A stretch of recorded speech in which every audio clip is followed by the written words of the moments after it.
Your evidence at QCAT can win or lose your case even before you open your mouth. Hi everyone, my name is Lou and I want to talk about one of the most important parts of any QCAT hearing, and this is your evidence pack. Because here is the truth. You can have the best story in the world. You know, you've got sick family members, you're in financial hardship, but if your evidence is not clear, complete or compliant with the legislation, QCAT cannot make a decision in your favour.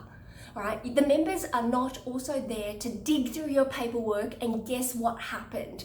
They are relying entirely on how you present and how well you're organised your evidence pack is, so that they can actually apply the legislation and make the ruling. So I want to go through how to prepare your evidence properly. And let's just start by putting everything in chronological order. Let's start at the very beginning. Your tenancy agreement, your entry condition reports. And if the tenant has breached the tenancy during the period of the tenancy, then any breach notices, but you need to make sure that you show proof of service as well. Notice to leaves, your proof of service also.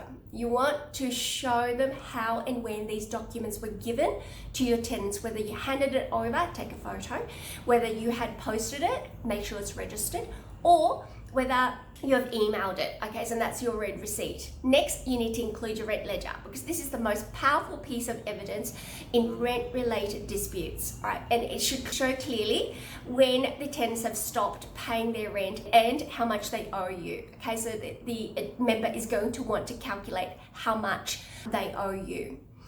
And they don't want to be searching for this, so you need to highlight it, all right? And this is literally all you need for a termination order. But if you're going for compensation claims, you are going to need to escalate the volume of paperwork, all right? So you're going to need your entry condition reports, you're going to do your routine inspection reports, you're going to need your exit condition reports, and you're going to need a lot of photos, and you need to make sure that they are date stamped. All right, because photos speak louder than words, and clearly labeled images is going to make your evidence stand out. It's going to back up your claim, because when damages are also being claimed, as an example, they need to correlate to the invoices.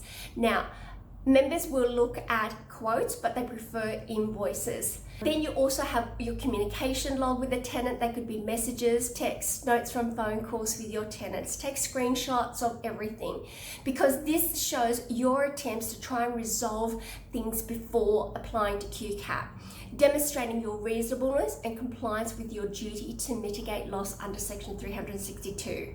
Lastly, it helps to prepare a short summary page for each and every item. It is a one-page showing key dates, key issues, key legislations, and your notes accordingly. It makes it easier for the member to follow your evidence trail and the way you are thinking. It shows that you are professional and prepared, all right? Remember, QCAT members don't need drama. They just want clear evidence that matches your application and the legislation. And if your evidence tells a consistent story, then your case is going to speak for itself, even before you open your mouth. If you feel that this video has helped you, can you please like, follow, and share? I'm trying to build a community of landlords and followers so that I can actually go live, because I want to do a lot more training to empower you to manage your investments better and with not the same level of stress. So hit follow, share this with another landlord you think may find this beneficial, and if you need specific guidance for your case, feel free to reach out to me. I'm here to protect Queensland landlords. You know, I want to protect your investment, to navigate QCAT the right way. I look forward to seeing you in the next video, everyone.